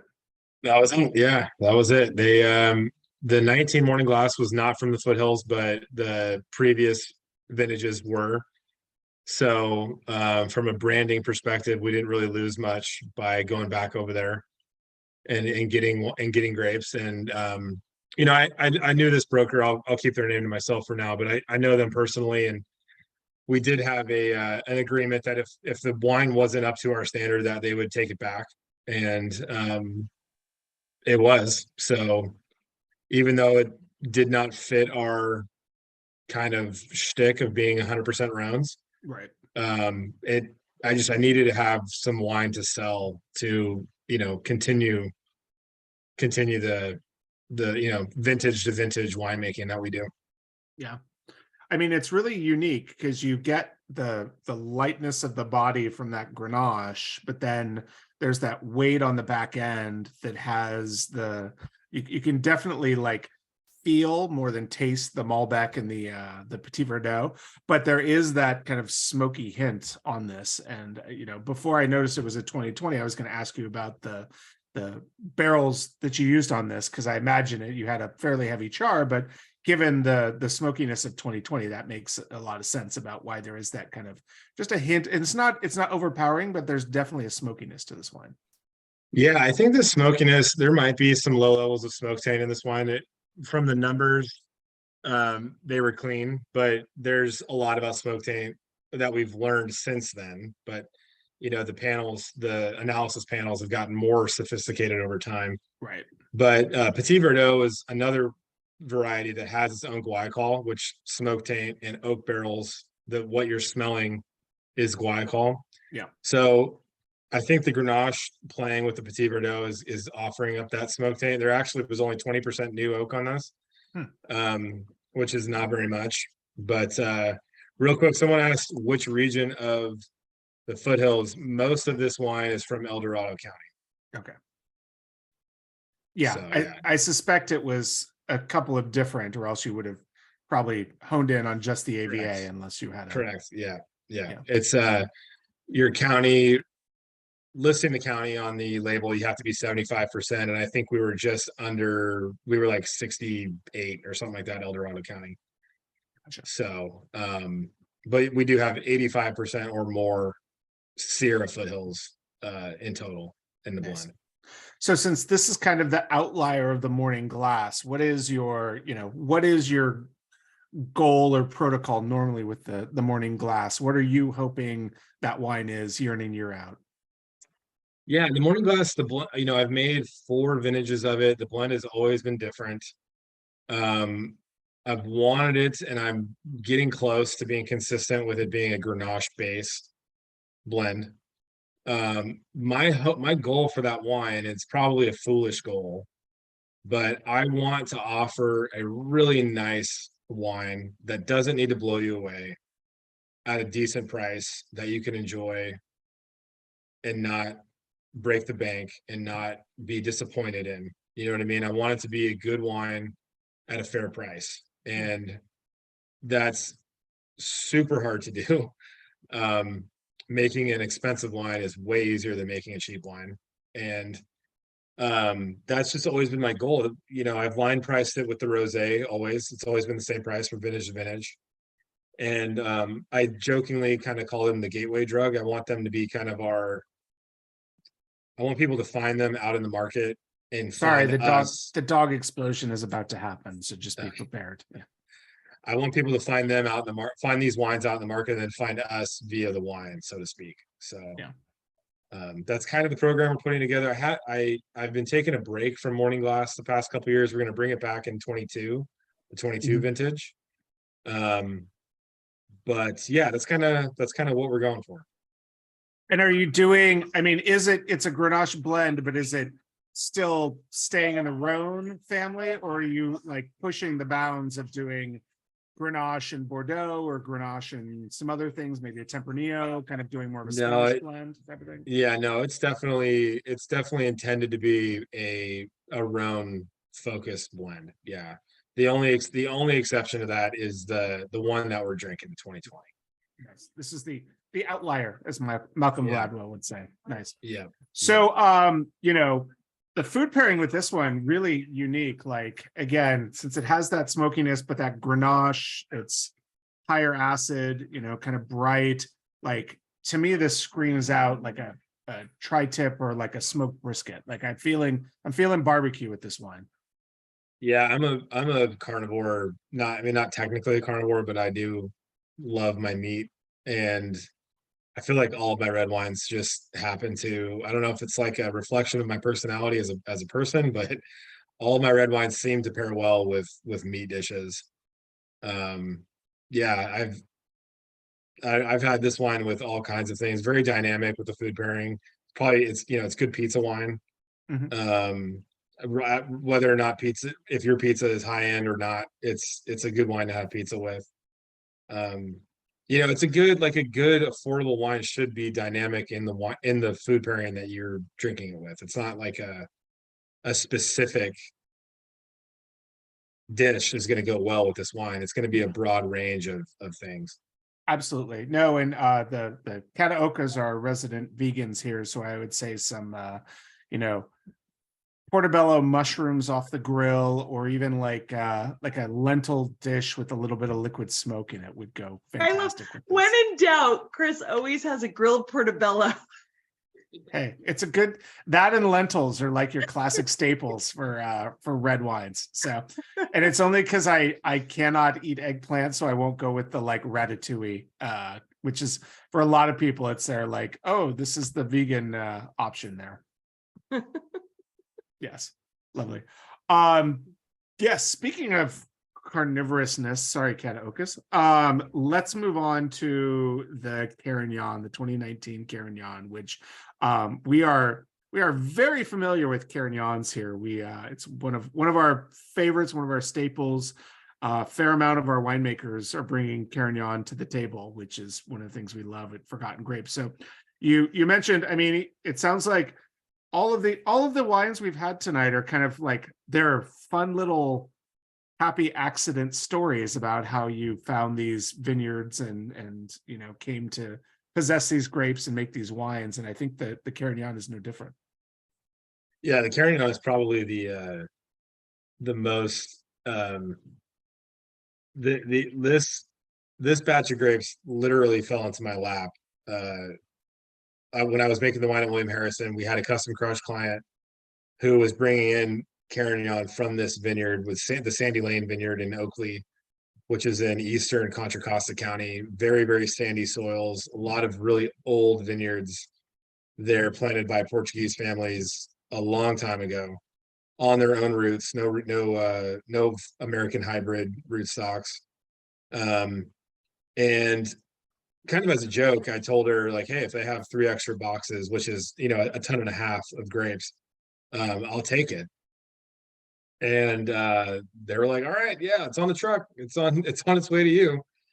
And I got a ton and a half of Carignan and just had a really good time making the wine, put it into a tea bin, got it as warm as I could and fermented it for better part of 2 weeks in bin on skins. Wow. And made a really nice wine. Did a no new oak treatment on it. It was all neutral barrel. Yeah. Really dark wine without being super tannic. It's like one of those low tannin, high color varieties. I don't know if that's, or not variety, but maybe it's the variety or the site or both. I'm not sure. Or the age of the vine could be contributing to that. You know, Carignan is not technically a Rhone variety, but we went with it. It's more of a Languedoc variety than anything else. Right. And yeah, we had just that 1 year with it and loved it. We did, gosh, I want to say 60 cases total, 65 cases total. Wow. Yeah. Yeah, it's a fun wine. And how old are the vines? Because these are all 100+ year old vines from this vineyard, right? 100 plus, yeah. So when you get to a vineyard, when a vineyard gets that old, there's a lot of replanting that happens as vines die. They'll you know fill in the gaps. But I want to say on average the vines are about 100 years old. Yeah. Although with And- Carignan, that's, I mean, hard to do because again, it's one of those that it feels like Carignan's being torn up to plant more cab and different things. So Yeah, Carignan's not easy to find. It's in these little pockets of California. Definitely not where I'm making most of my wine from, for sure. But this vineyard, Sandy Lane Vineyard, has quite a bit of it, and a lot of it gets sucked up to I think 1 or 2 buyers. But he'll usually have a couple of tons here and there for people. But yeah, we were lucky to get it for sure. Are you going to do it again, or would you do it again? You know, that's a good question. I think if our wine club grew to a large enough customer base, we would do more of these smaller production wines to kind of sell to our club. Did not do well in the wholesale market, did not do well in like local wine shop type stuff. So, but our customers have loved it. So yeah, I think if our wine club was bigger, we would do more, you know, more of these kind of little one-off bottlings. yeah, Carignan is definitely it's a hand sell, it's a acquired taste, it's a cult, but you know, when you get in with the cult members who love and respect old vine Carignan, they can't get enough of it and we'll lap it up. Yeah. Nice. Well, I mean, that's the special thing. Carignan and Cinsault, which are on these old vines. I mean, it should be our mission, everyone here, to drink these wines, because if we don't, these old vines aren't going to remain. And these old vines are treasures, national treasures. I mean, being 100 years old, the fact that they still produce fruit, the fact that they are they're just so amazing. But absolutely. And really, old vine wines don't cost that much relative to what you would think. And so we really, really, really, really need to support wines made from old vines, or we will lose them to Cabernet. No, you're absolutely right. It's Or, go ahead. in the case of Oakley, you will lose them to homes. Yeah. I can't tell you, if you're driving around Contra Costa County, you'll be driving through a large vast vineyard area, and then you'll see like a subdivision going up, and then you'll be driving through the subdivision, and then you'll see like a small vineyard that was left from when they had built neighborhoods kind of around it. That is one thing that Napa has been very good about, and we got to give it a lot of credit, that the ag preserve that they created here with the intention of keeping it from becoming Silicon Valley. Silicon Valley used to be an agricultural area, Oh and yeah. a lot of people don't know that. And it can happen. It can happen. And these just in St. Helena, actually, in Mid Valley, Napa, there's a very historic vineyard that there's a huge fight going on to rip the vineyard out to create affordable housing. Mm. And there are people who are, with well-intentioned opinions on both sides, battling it out to keep that vineyard planted because it's so old. I mean, it's like a landmark, almost like a World Heritage site kind of thing. I mean, it's just like you said, it's a piece of history. The people who planted that vineyard are long dead, and we are still making wine from it. And that is really, really cool. Really cool. Yeah. We have that. I mean, here in Paso Robles, if you're, get off the freeway and are driving to Tin City, you pass right by the Dante Ducey vineyard, which sits between like an antique store and like a cement factory, basically. But it's just this amazing little plot of land, and there's a house in the middle of these old, tiny, gnarled vines there. And then you go further down the 101, you've got the Pacenti vineyard on the right-hand side, which again, subdivisions have built up around it, but the vineyard is right there. And I mean, it's so nice that they've been preserved, but yeah, it feels like it's getting harder and harder, especially as in wine country, land becomes more and more valuable. You hope the owners are willing to sacrifice the funds, the revenue because that's the other issue is with things, like 100-year-old Carignan vines, your ton and a half of that was probably, several acres worth of vines, as opposed to like we were talking about earlier, where you can get like a, Grenache Blanc or a Cabernet, where you can get 5, 6, 8, 10 tons per acre.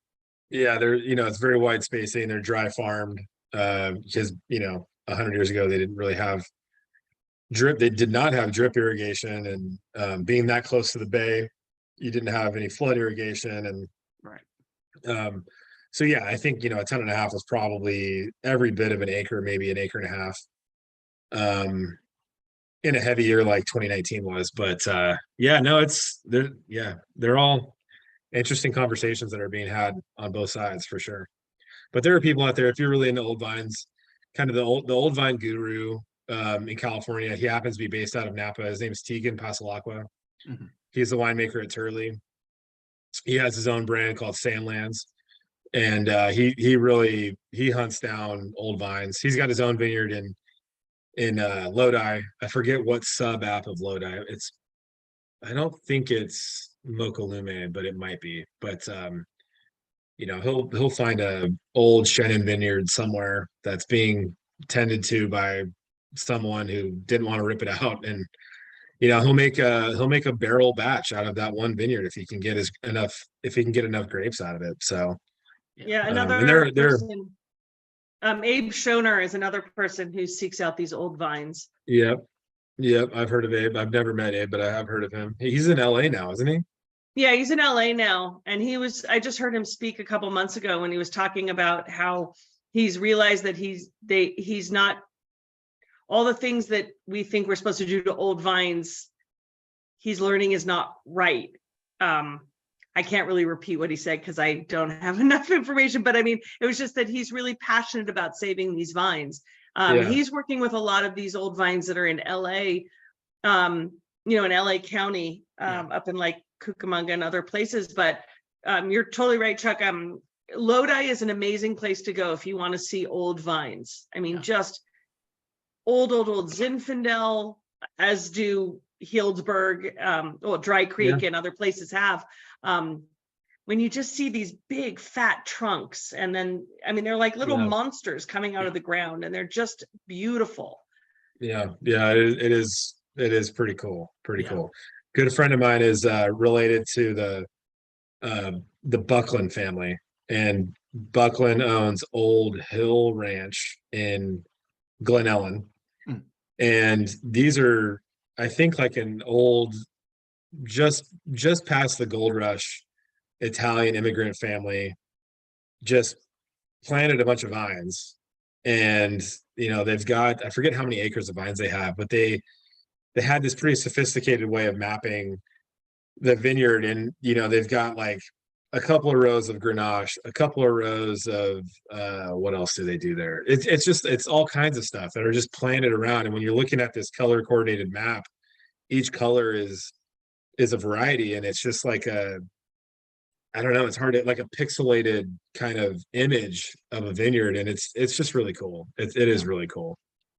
No, we had last year we had Bill and Betsy Nachbar from Acorn Vineyard in Sonoma, and their vineyards, which I think date back to, is it 1945 or even before then? But they've got something like 70 or 80 unique varietals on their property, and they show you the maps when you go visit. And they're now retired, unfortunately, which is, I don't know. Allison, you know more than I do because you're not unfortunately. They are stopping to make wine.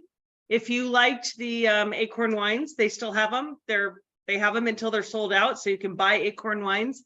But they haven't sold the vineyard, and Bill is still out there farming, and they sell the fruit. And Chuck, it may be a cool place to check out. They're down the Alegria Vineyard. Yeah. It's the Alegria Vineyard, Acorn Winery, and I can connect you if you want, but they're lovely people, and it's all field blends. And because literally they know exactly what's next to each other, but it's like 2 vines of this and like 5 vines of this. Yeah. And whatnot. Yeah. But they sell their fruit. A lot of people put it on the labels, but if you loved the wines, there are still Acorn wines available until they sell out. All right. Yeah. And I mean, I'm glad that they own the vineyard. The concern is they're not making wine from it anymore. They're selling their fruit, but what happens, what's the next step? And like you were talking about, we almost need, in the way that we have historical preservation societies for old buildings, we need to have a vineyard preservation society that's, finding ways to preserve things like Bechtold and Pezenti and Dante Ducey, and making sure that those never get torn up and that those old vines are given everything that they need to survive and continue to process fruit. Yeah, for sure. Yeah. So with the Carignane, my food pairing, I am of the belief that old vine Carignane is the best steak wine of all time. Better than Cab, better than Merlot. It has that, like, the acidity. It still has a little bit of tannins, but it's not overpowering. But you pair that with a ribeye or a porterhouse, and it has that meaty kind of rich flavor to begin with. It just pairs so beautifully with it. But I would love to hear your thoughts of food pairings with the Carignane, Chuck. Yeah, gosh, that wine, it's a pretty smoky wine. I don't know. Again, I'm not sure what Carignane's guaiacol, natural guaiacol production is, but I feel like a lot of Rhone varieties do have that character. Mm-hmm. Maybe not as much as Syrah does, but Syrah probably being the outlier on the high end of guaiacol production. Yeah. So I don't know, but it's kind of like this. To me, I like it with like barbecued meat. I keep coming back to meat. I'm sounding kind of boring, but it's okay. That's what I like to eat. That's what I'm going to be eating a lot of this weekend. It's my first Father's Day on Sunday, and we're doing some ribs. My dad just got a Traeger, so maybe we'll open up. We should open up this wine with the Traeger baby backs and see how it does. I think you should, do your sauce on the side, have them just with the smoke and see how it goes, and then you can always base the sauce on top. You can do a mop, obviously, while you're smoking, but don't. To me, the biggest crime in barbecue is when they load the sauce up when they serve. Sauce should always be on the side. Oh, really? Okay. Yeah, you should be able to enjoy the barbecue on its own with just the smoke and the seasoning, before you you mess it up with some sort of ketchup or molasses based miasma. Right on. Yeah. Thank you, Mike. Kern. I appreciate it. Exactly. Barbecue gospel as opposed to Chris Kern. Stacy's with me. Jeannie, Mike, I'm sorry. I apologize. The Roots food was fantastic. And I will say, grilled portobello mushrooms will go fantastic with this as well. So Chuck, you guys have a really interesting operation. You don't have a tasting room, but obviously you're selling your wines to stores, to restaurants through your website. So, if folks are interested in doing tastings with you guys or finding more or buying the wines, what's the best way to get in touch with you and to do that? Yeah, so for buying the wines, and I'll type it into the chat here, make sure I don't misspell anything. And we'll McKahn. we'll send this out in the email tomorrow when we download this video and send it out to everybody who didn't join us tonight but can watch on the replay. So we'll Yeah, so to buy the wines, we have a full wine shop on our website, McKahnFamilyCellars.com. And then my mother Denise is kind of our she's kind of our three types of ribs, Patty. Wow. She is our hero in the business. You could probably email her and she could set you up with anything that you need. And we do kind of do some hush hush tastings at my parents' house every now and then. And she would be the person to reach out to regarding that. And we also do, she does in-home tastings. And she does travel pretty far sometimes for them. So she's been to Boston, she's been to Phoenix. Oh, wow. She's been to San Diego.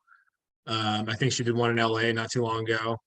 So yeah, we if you can't come to us, we will come to you. So there are some parameters behind those, but she has all the information for that. And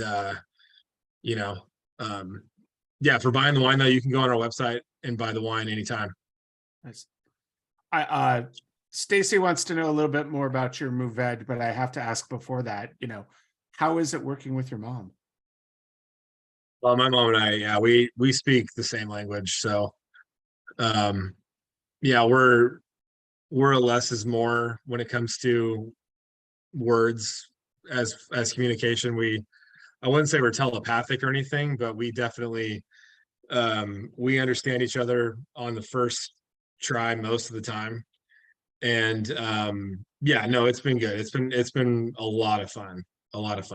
Owning and running a family business is really, really hard, but it's pretty rewarding. It's something we all get to do together. When it's running well, it's a high like I haven't ever felt before, other than having a kid. But your mom and dad don't live in the same town as you, right? They do. They live in Napa now. Yeah. Oh, they do now in Napa. Yeah. Almost 3 years now they've been here. Nice. Ah. Who gets final say? I do. I do. Yeah. I'm sure if we had Denise on, she would say that she does. No, she is the boss. She's the CEO is her official title, but I make the wine. So that's the sorry, go ahead. Oh no, I have 2 questions. One is, what's your total case production? Yeah, so we're hovering right now. Gosh, we're down to about 800 cases. We were all the way up to 2,000 for a 2-year period. This really fun time called COVID came around and knocked us back a little bit. But we're at 800 cases, plus or minus 100. So yeah, and I think we're gonna be there for probably a few years. And you do have some distribution or just local restaurants? We have a broker in LA. Wines of Impact is the name of the broker. Bella Bermudez is the owner there. She does both distribution and also wine list and beverage list curating for restaurants. So it's kind of like a all-in-one kind of service that she does. And then we just got into Texas last year. Nice. Haven't sold a ton of wine to Texas yet, but we're working on it. And we just got into Florida like last week. So Nice. they haven't taken a shipment yet, but we should be we should be on shelves in Florida within the next 60 days. That's great. You have to submit your wines to the Houston Rodeo wine competition. That's the big like trigger to get your wines more available in Texas. Okay. Yeah. Right on. Um, Any tips like that, Chris, just email me for sure. Absolutely. You got it. with your winemaking, are you doing native ferments and minimal intervention type stuff? Minimal intervention for sure. Like I said, judicious use of SO2, not a whole lot of fining. I will fine if I have to. I do inoculate with yeast. The most important thing for me during fermentation is that I can ferment hot and that it'll finish. And doing that with native is not always the case. Native, I've done a lot of native fermentations and I've always capped the fermentation temperature at 85 degrees. And I like to get it hotter than that. 90 is kind of my, baseline for that middle part of fermentation between 20 and 10 bricks. Right. But yeah, no, I don't ever add anything to wine that doesn't need it. And I don't touch the wine if it doesn't need it. So like, things like racking, filtration, I'll filter if I have to. I'm very flexible is the best way I could describe my winemaking. I'll use a tool if I have to, but I won't if I don't. And who's your distributor in Texas? Ventures, Vinturs. No, I know a little wine store who might want your wines. So in Sugarland, Texas. Oh, Sugarland, nice. Sugarland. But my other question was, you said something at the very beginning that when you made a dinner for your family when you were like 15 or 16. Yeah. And you mentioned something about your girlfriend at the time. Is your wife your high school sweetheart? We had a little interlude, I guess you could call it, a little intermission. You were on a break. Yeah, we dated in high school, sophomore and junior year, and then we got back together shortly after college, after graduation. So there was like a 5 or 6 year little period there we were not together. But yes, that is her. That is her. I have to say, when I tell that story, I always mention that we are now married. She came back for my cooking. Nice. To answer your second question, Stacy, he has just one distributor in Florida, one distributor in Texas, and then the broker in California. So and yes, you kind of work with your distributors, at least initially, based on kind of where you want to sell or which distributors approach you and are interested in saying, we can get your wine in this state. Yeah, you know what? I forgot one. I left one out, and I'm blanking their name. My mom landed a distributor in North Dakota that has just been killing it. Nice. This just happened. Sometimes it's these little states that you don't think are going to be good sellers for you that just come through in a big way. And no, you go to any restaurant in Fargo or Bismarck, and they're asking, you'll see the McKahn wines right there at the top of the list, bestsellers. Yeah, no, I'm looking forward to it. We're about to do our first. We're about to ship our initial PO, and it hasn't materialized all the way to the point where we're shipping the wine yet. But the PO keeps getting bigger, which is awesome. That never happened. Usually POs get smaller; they don't get bigger. But right. Well, it's kind of nice. It's kind of interesting that you're only at 800 cases and that you've got distribution, because usually at 800 cases, that's a DTC winery.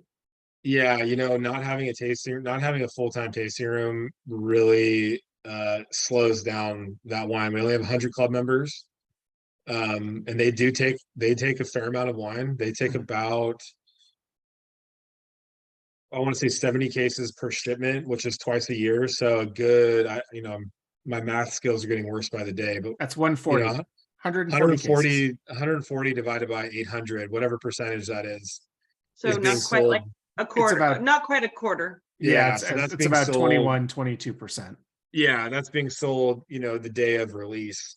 Yeah. Nice. But not having a full-time tasting room is really selling 800 cases without a tasting room like that, you do need to have other avenues to Yeah. sell the wine. Patty, that- just to answer your question, you don't get your price in smaller states any different than you get your price in bigger states. Distributors take a lot of money, period. Yeah, You They- you lose a lot of money selling through distributors. yeah, You can, I mean, if you sell a lot, you can make money, but they take a big cut. yeah. To really make it worthwhile, you have to have volume, which, going back to Chuck, do you have, future plans or in the, business plan that you put together after you launched to have your own tasting room? Or are you really focusing on the DTC, kind of building the club and doing the distribution side of things? Yeah, we did have a full-time tasting room for 3 years, and I did not find it to be,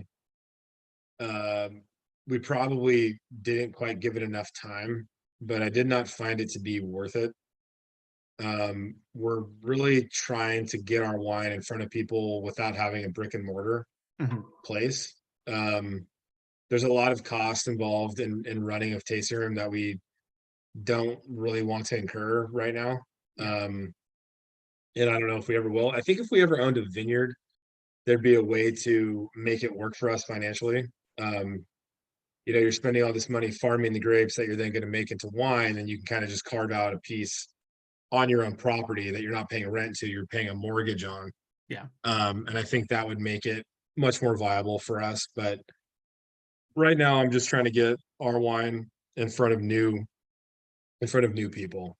Yeah, and being a small brand in Napa, not doing cab is, it's tough to even like say, where would you put a tasting room unless you went in on one of those collective tasting rooms? Like where does Patrick work? Allison, what's it called? Out, or is that Up in it's in Geyserville, right? Out- Geyserville. Yeah, something like that. Locals. Locals, that's Locals. right. Yeah, one of those, or some sort of a collective or cooperative tasting room that they have there.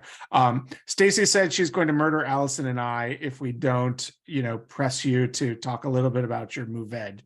She's really, really interested in your Mourvèdre. Oh yeah. So let me see now. I think it was just 2 vintages, 17 and 18. We made a Mourvèdre from the Riboli Vineyard in Livermore. Hmm. And the Riboli Vineyard is owned by the Wincy family. It's a super rocky site. Most of Livermore is an old gravel quarry. So a lot of gravelly soils, pretty cool stuff, really crunchy when you're walking through the vineyard, which for me is always kind of exciting. Yeah. And when we shut down our Livermore operation and when my parents moved to Napa full time, we stopped making it. But that's an interesting wine. We made a Mourvèdre in 21 from Sonoma Valley, which is going to be bottled in a couple weeks. Mourvèdre, I make it very similarly to the Carignane. It's got no new oak on it. I've only racked it one time, which was after malolactic fermentation. It's a very charcuterie smelling wine. It's got a lot of those like savory herbs, like a herb de Provence or thyme, sage. Thyme, yeah. Yeah, that it leans in that direction. When it's fermenting, it smells like raw ground beef, which is really interesting. It's great for you as a probably carnivore. No, it's exciting stuff, but it's one of the less fruit forward reds that I've made. It definitely leans in like a tertiary flavor direction, which is pretty interesting. But made one in 21, haven't made one since. Probably will bring it back at some point. I just I need to find a Syrah vineyard that will not get replanted. That's kind of the focus of my time right now, is finding Syrah and just locking in a long-term contract and keeping it. But I might have to bite the bullet and get out of Napa for my Syrah, because it's just it's tough out there. Well, there's good Syrah being grown all throughout California. Are there any grapes that you're, really looking forward to work with, or any wines or blends that you want to put together? I'd like to do a traditional GSM blend. I've never done one. like a standalone, source the fruit all from like the same vineyard or at least the same sub appellation. Mhm. That I've never done one of those before. I'm thinking like a 60-30-10 kind of thing. Yeah. Maybe 60-25-15, something like that. But mostly Grenache. Yeah, haven't done that yet. Really looking forward to doing one of those. I have my eye on Santa Barbara County at some point, making wine from down there. A good friend of mine is the assistant winemaker at Catie Winery in Solvang, Mhm. and I'm having him do quite a bit of legwork for me, getting some experience with vineyards down there, and hopefully we can collaborate on something where I don't have to drive down there once a week to sample grapes. I can have him do it, and then I can just come pick up the grapes. But yeah, there's a lot I'd like we were talking earlier about sparkling wine. I've never made a sparkling wine. Yeah. That would be a nice little feather in my cap of just kind of rounding out my career a little bit. That's the one thing that I've never even come close to doing. I made my first dessert wine in 21, a late harvest Viognier. But I've been mostly still red and white wines, but doing a sparkling would be a lot of fun. There's a sparkling custom crush facility close by that would take the cuvee and help me through the process of bottling it and doing it right and not having to buy a bunch of equipment. But we haven't gotten to that point yet. We're just trying to focus on our still reds and whites right now. But I'd say those three things are the things that I think about regularly. If you did a sparkling, would you do a Rhone varietal like your Viognier or Grenache Blanc, or would you go more traditional Chardonnay Pinot? Gosh, my wife's favorite is Blanc de Noir, so I think I'd probably go Pinot. Okay. I think I would. Good. Yeah, stay out of the Rhones. Yeah, I think I would. That's yours, right? Yeah. Yeah. No, I think Pinot. Chuck, Patty wanted to understand how the pricing works with a distributor in the restaurant and how you get it. What's the basic of the markup? You sell it to them for very little and they mark it up a lot. Yeah. Would be the best way that I could describe it. I can walk you through this, Patty. It's typically a third, a third, a third. So the winery sells, if you have let's just go $30 bottle because that's the easiest way to go to. The winery will sell it to the distributor at $10 a bottle. Then the distributor will sell it to the retailer at $20. And the retailer will then sell it for $30. So everybody makes their, third cut. You try to get it up to 40% as much as possible, but sometimes it's hard. But sometimes, and then you go to the restaurant and they'll sell it for a 3-time markup. Yeah, restaurants generally have a 3 to 5x markup on the wines, but if it's a wine shop, it's generally a third, a third, a third. So whenever you walk into a wine shop and see a bottle listed there, if you divide that by whatever it is, 2/3, 66%, that's what the winery is getting off of it. So if you think about it, if a winery is able to sell directly, they're keeping all that money for themselves versus getting $10 off the 30, they get the whole 30. But for restaurants, I'll tell you a funny story going back to your McManus at the very beginning. I said that when I worked for Chambers and Chambers years ago, McManus was in our portfolio and they were super cheap wines. Like I sold them for like $7 a bottle. And which meant that if the restaurant marked it up, they were selling it for $23, $25. And I sold it to a steakhouse in LA, the Lodge on La Cienega. Sorry, Allison, I hate to interrupt. Chuck just messaged me. He's got a situation with his child, so he's got to go. So thank you, Chuck. We appreciate it. Thank you so much for being here. McKahn to buy all your bottles. I'll copy Chuck on the email tomorrow if you want to get in touch with him and be in touch. But thank you so much for being here. We appreciate it. Thanks, Chuck. Thanks for having me. Yeah, no, seriously, I had a really good time. I hope to see you again. Yeah, at you the will. Rhone Ranger tasting. Yep, next February.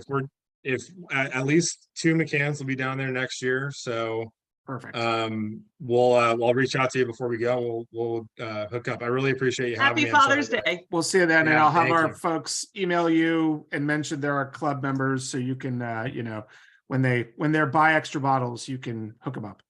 Thank you so much. All right. I'll see you guys. Thank Take you. care. Bye. Bye. All right. Good. Well, Now I'll that just- he's gone. Just to finish that really quickly, is that the wine was wholesaled at like $7. It might be even $5. I mean, it was so inexpensive, but a really good wine. I had this at the steakhouse. Love this wine. She couldn't believe how good it was for the price. Yeah.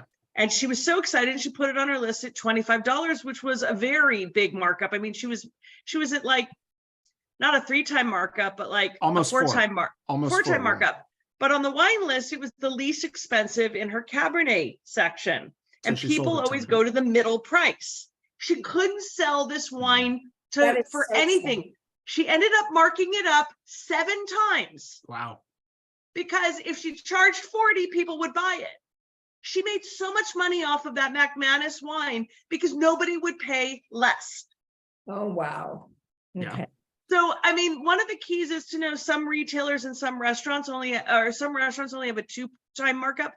If you're a savvy person who knows your wines and knows who does good markups and who is valuable, and then you can sometimes find these gems on restaurants that are just steals.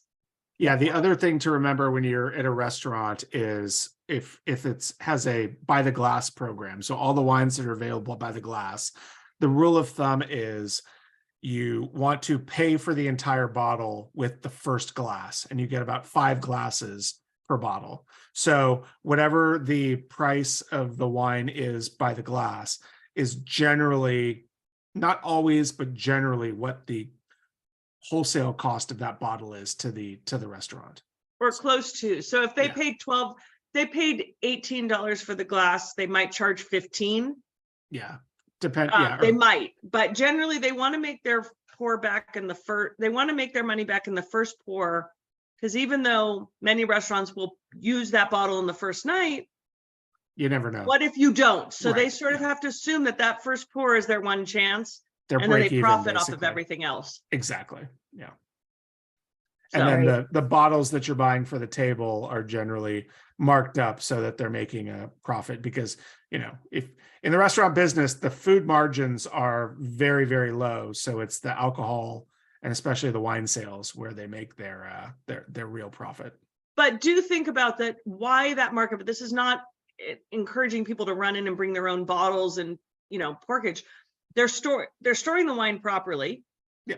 They're chilling it, and proper glassware, proper service, ideally someone who's knowledgeable who's serving it. I mean, that's what you're paying for in the markup. Yeah. When it's really crappy service and your wine is served too cold or too hot, then maybe you can argue with them about their markup price. Can you hear me? Yes, we Yes. can. Okay. Yep, Hi, you're guys. unmuted. Oh, And everybody yes. can unmute themselves But if I they didn't know want. if you and Chris, do you want to stop the recording? Sure, Allison. All right. And before we stop the recording, I should mention that keep an eye out on Tuesday for our July offer. We have a really fun winery that actually it was Allison again who brought this one to me. We're about to go through a string of Allison wineries that she introduced me to. She took me, gosh, was it January, December? When was it? Was it November of 2022 when we went to the Raw Wine Festival? Yeah, last year. So we're gonna have a few. I think 2 out of the 3 next wineries are from the Raw Wine Festival. So they're doing all natural, biodynamic, like organic, nothing added. But this one's Minimal fun. intervention. Minimal intervention. There you go. It's a couple of young. Well, they were young at the time. They were young punk rock guys who got into winemaking and started a winery up in Napa called Deux Punks, but it's the French Deux, like DEUX, PUNX, and as a special for the summer, and also because their wines are so great, we're actually doing 5 bottles for the 109. Normally we do 4, but we're doing 5 this time. I think a couple of whites, a rosé, and then a couple of reds, including they have an old vine Zinfandel, and I'm not quite sure exactly how old the vines are, but we're doing an old vine Zin to match with the old vine Carignan. So it should be a lot of fun, and they're super personality guys. So the virtual tasting for that one's going to be a ton of fun. And they're not scary punk rockers. No, they're Oh. they're in their 40s now, so they're like punk rock dads. Like, Do you have a date? the email will go out on the next Tuesday, whatever that is, the 19th, I think. No, 20th. And then the virtual tasting is going to be not the we're kind of pushing it past the week of the 4th of July because it would be the 6th, and that's too close to the 4th. So deliveries will be the 8th and the 9th, and then we're doing the virtual tasting on the 13th. Yeah, July. Thursday, July 13th. Sorry, Patty. I know we're back to Thursdays again. No, I don't mind Thursday. I don't, Oh. I'm retired now, but the point is that I leave on the 11th for Ireland. So Ah, I definitely want the wine. Okay.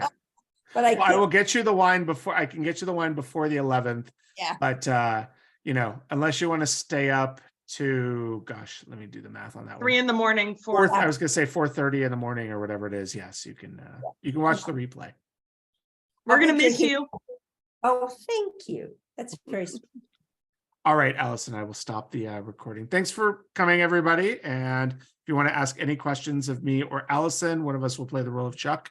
We are more than happy to answer them at this point.